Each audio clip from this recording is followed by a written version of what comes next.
প্রিয় বন্ধুরা, তোমাদের সকলকে স্বাগত জানাই অপূর্ব মানা হোম টিউটর ইউটিউব চ্যানেলে। আজ আমি তোমাদের সঙ্গে তোমাদের সপ্তম শ্রেণীর রায় ও মার্টিন যে প্রশ্নবিচিত্রা, সেই রায় ও মার্টিন প্রশ্নবিচিত্রা থেকে পরিবেশ ও বিজ্ঞান এই বিষয়ের মডেল সেট নম্বর 4-এর ক্লাস করব। এর আগে 3টি ক্লাস করে দিয়েছি, না দেখে থাকলে প্লেলিস্টের মধ্যে পাবে, লিঙ্ক এই ভিডিওর ডেসক্রিপশনে দেওয়া রয়েছে। প্লেলিস্টের মধ্যে সমস্ত সাবজেক্টের ক্লাস পাবে সপ্তম শ্রেণীর, অবশ্যই দেখে নিও। চ্যানেলে নতুন থাকলে সাবস্ক্রাইব করো, বেল আইকন অপশানে সেভ রাখো।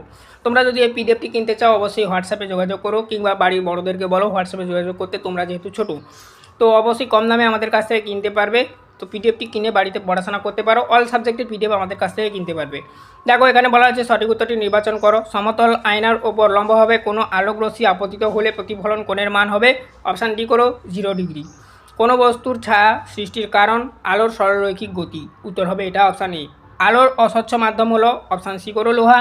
উৎস ও পর্দার মধ্যেকার দূরত্ব অপরিবর্তিত রেখে বস্তুকে পর্দার দিকে সমান্তরাল ছায়ার আকার উত্তর করবে ছোট হবে। উত্তর হবে অপশান এ।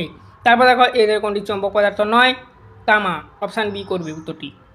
একটি দণ্ডচুম্বকের দৈর্ঘ্য 5 সেন্টিমিটার হলে তার চৌম্বক দৈর্ঘ্যের মান হতে পারে 4.3 সেন্টিমিটার, অর্থাৎ অপশান বি করবে উত্তরটি। এদের কোনটি অন্যদের থেকে আলাদা? হিটার। অপশান এ করবে। তোমাদের বইতে এই অপশানগুলো রয়েছে দেখবে, অর্থাৎ সাথে দাগের প্রশ্নের উত্তরটা দেখে নেবে। অপশান এ করবে হিটার। দেখো, 8 দাগের প্রশ্ন, এদের কোন ক্ষেত্রে তড়িৎচুম্বক ব্যবহার করা হয় না? এলইডি। উত্তর করবে অপশান এ। তারপর দেখো, 9 দাগে একটি অপ্রচলিত পরিবেশ বান্ধব শক্তির উৎস জৈব শক্তি। অপশান এ করবে উত্তরটি। 10 দাগে সবুজ উদ্ভিদ নিজের খাদ্য নিজেরাই তৈরি করে, এই কাজে তারা কোন শক্তিকে কাজে লাগায়? সৌরশক্তি। অপশান ডি করবে উত্তরটি। ভেরি ভেরি ইম্পর্টেন্ট প্রশ্ন, দেখে রাখবে। সংক্ষিপ্ত উত্তর দেখে নাও। প্রথম প্রশ্ন বলা রয়েছে, তুমি আয়নার সামনে 2 সেন্টিমিটার দূরে দাঁড়িয়ে আছো, আবার তুমি আয়না থেকে আরও 50 সেন্টিমিটার দূরে সরে গেলে তোমার থেকে প্রতিবিম্বের দূরত্ব কত হবে? উত্তর করবে যে তোমার থেকে, মানে এখানে করবে যে আমার থেকে আর কি। এবার তোমার থেকে এখানে যেহেতু প্রশ্নে দেওয়া রয়েছে এরকমই সাজিয়েছি যেন, দূরত্ব হবে 5 মিটার। কেন? ব্যাখ্যা দেখে নাও। প্রথমে দূরত্ব ছিল 2 মিটার, পরে আরও 50 সেন্টিমিটার সরে গেলে অর্থাৎ 0.5 মিটার। ঠিক আছে, তো সরে যাওয়ায় আয়না থেকে তোমার দূরত্ব হবে 2.5 মিটার। সমতল আয়নার বস্তু ও প্রতিবিম্বের দূরত্ব সমান হয়, তাই তোমার থেকে প্রতিবিম্বটির মোট দূরত্ব হবে 2.5 প্লাস 2.5 সমান 5 মিটার, মানে 2.5 মিটার 2.5 মিটার 5 মিটার। ঠিক আছে, যোগ করা হয়েছে। একটি সুপ্রভ আলোক উৎসের উদাহরণ দাও। সূর্য। ঠিক আছে, জ্বলন্ত মোমবাতি ও নক্ষত্র এগুলো হতে পারে। শূন্যস্থান গ্রহণ করো। দুটি দণ্ডচুম্বকের দুটি এন্ডমেরুকে কাছাকাছি আনলে, অর্থাৎ নর্থ, ঠিক আছে, নর্থকে যদি কাছাকাছি আনা যায় তাদের মধ্যে ড্যাশ হয়। উত্তর করবে বিকর্ষণ। তারপর দেখো নেক্সট, এখানে কিন্তু নর্থ মানে দক্ষিণ মেরুর কথা বলা হয়েছে, মনে রাখবে। কোনো বস্তু চুম্বক কিনা তা জানতে আকর্ষণ না বিকর্ষণ কোনটি বেশি নির্ভরযোগ্য বলে তোমার মনে হয়? উত্তর করবে বিকর্ষণটা। তারপরে দেখো, সত্য বা মিথ্যা লিখতে বলেছে। সুইচ অন করলে কোনো বর্তনী মুক্ত হয়। উত্তর করবে মিথ্যা। সুইচ অন করলে বর্তনী বদ্ধ হয় এবং বা সংলগ্ন হয়। ঠিক আছে, ব্যাটারি বলতে কী বুঝো? যখন একাধিক তড়িৎ কোষ অর্থাৎ সেলকে সারিবদ্ধভাবে বা একত্রে যুক্ত করা হয় তখন সেই সমবায়কে ব্যাটারি বলা হয়। ব্যাটারির সংজ্ঞাটা মূলত এখানে দেবে।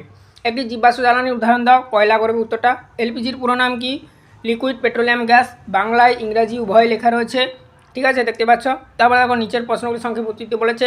আলো লঘু মাধ্যম থেকে গণমাধ্যমের প্রতিসরণের একটি রেখাচিত্র অঙ্কন করো। প্রতিসরণের অত্যন্ত দুটি বৈশিষ্ট্য লেখো। আমি এখানে দেখো আমি কীভাবে আঁকবে খাতাতে বলে দিয়েছি, তোমরা এটা বাড়িতে প্র্যাকটিস করবে। ঠিক আছে, তোমাদের বই থেকে। প্রতিসরণের দুটি বৈশিষ্ট্য লিখতে বলেছিল। 1 দেখে নাও, 2 দেখে নাও। এগুলো যেহেতু বড় বড়, আমি আর মুখে বলছি না, মুখে বলতে গেলে বেশি টাইম লাগবে। তোমাদের উত্তরগুলো দেখে দিচ্ছি, তোমরা দেখে দেখে লিখে নাও। আর যারা নোটস কিনে বাড়িতে পড়াশোনা করছো অবশ্যই তোমরা নোটস কিনো। যদি কিনতে চাও হোয়াটসঅ্যাপে যোগাযোগ করো। ঠিক আছে, প্রতিবিম্বের প্রধান বৈশিষ্ট্য আরও দিয়েছি, দেখে নাও 1, 2, 3 করে। পার্শ্বীয় পরিবর্তন, দূরত্ব, উচ্চতা সমান, অসৎ ও সমশিষ্ট। আমি পয়েন্টগুলো বলে দিলাম আর তার ব্যাখ্যাগুলো দেখে নাও। তারপরে দেখো, নিচের প্রশ্নগুলির উত্তর দিতে বলেছে। প্রাকৃতিক চুম্বক ও তড়িৎ চুম্বকের মধ্যে মূল পার্থক্য কী? এদের মধ্যে কোনটি ব্যবহার সুবিধাজনক এবং কেন? দেখে নাও। তারপরে প্রশ্ন ছিল, দেখো, একটি লোহা টুকরোকে একটি শক্তিশালী চুম্বকের কাছে আনলে তা সাময়িকভাবে একটি চুম্বকের মতন আচরণ করে। এটি চুম্বকের কোন ধর্মের জন্য হয়? আর তড়িৎ চুম্বকের শক্তি বৃদ্ধি দুটি উপায় লেখো। দেখে নাও। তারপরে দেখো দেখে নাও পরবর্তী প্রশ্ন। একটি তড়িৎ বর্তনীর ছবি আঁকো যাতে একটি বাল্ব, একটি সেল, একটি সুইচ থাকবে। একটির পরিবর্তে দুটি সেল ব্যবহার করলে বাল্বের তীব্রতা বাড়বে না কমবে? এটা ব্যাখ্যা সহ তোমাদেরকে লিখতে হবে। দেখে নাও। তারপরে দেখো, ফিউজ তার কি? ফিউজ তারের একটি বৈশিষ্ট্য লেখো। বর্তমানে ফিউজ তারের পরিবর্তে বর্তনীতে কী ব্যবহার করা হয়? দেখে নাও। তারপরে দেখো, জৈব শক্তিকে কীভাবে মানব জীবনে কাজে লাগানো যেতে পারে? দেখে নাও। তারপর দেখো বায়ু প্রবাহে শক্তি ব্যবহারের ফলে কী কী সুবিধা পাওয়া যায় এই শক্তির একটি সীমাবদ্ধতা উল্লেখ করে দেখে নাও।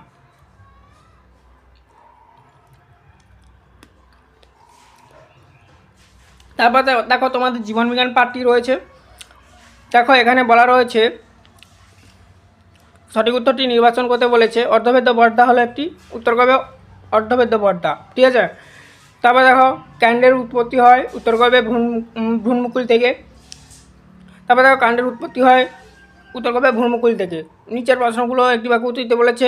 মূলের আগায় যে টুপির মতন অংশ থাকে তাকে কী বলা হয়? মূলের আগায় টুপির মতন অংশটিকে মূলত্র বলা হয়। ফুলের কোন অংশ থেকে বীজ তৈরি হয়? ফুলের ডিম্বক থেকে বীজ তৈরি হয়। তারপর দেখো নিচের প্রশ্নগুলোর উত্তর দিতে বলেছে। পরাগযোগের 3টি সমস্যা লেখো, দেখে নাও। 1, 2, 3 করে লেখা রয়েছে, এগুলো বড়, তো আমি মুখের বলছি না, লাইন বাই লাইন তোমরা দেখে দেখে উত্তরগুলো লিখে নাও। ওরাল রিহাইড্রেশন সলিউশন বা ওআরএস কী কারণে ওআরএস দেওয়া হয় দেখে নাও। এই ছিল টোটাল তোমাদের মডেল সেট 4-এর সমস্ত প্রশ্ন তার উত্তর। আমি ছোট্ট সময়ের মধ্যে সমস্ত মডেল সেটের উত্তরগুলো দেখিয়ে দিলাম।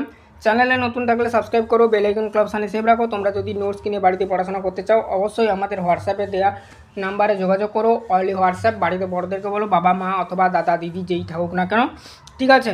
তো তোমরা যদি না হোয়াটসঅ্যাপ করতে পারো আর কম দামে কিনতে পারবে, ঠিক আছে। তো চ্যানেলে নতুন থাকলে সাবস্ক্রাইব করো। এর আগের ক্লাসগুলো দেখে নিও, এরকম ছোটো ছোটো সময়ের মধ্যে করা রয়েছে।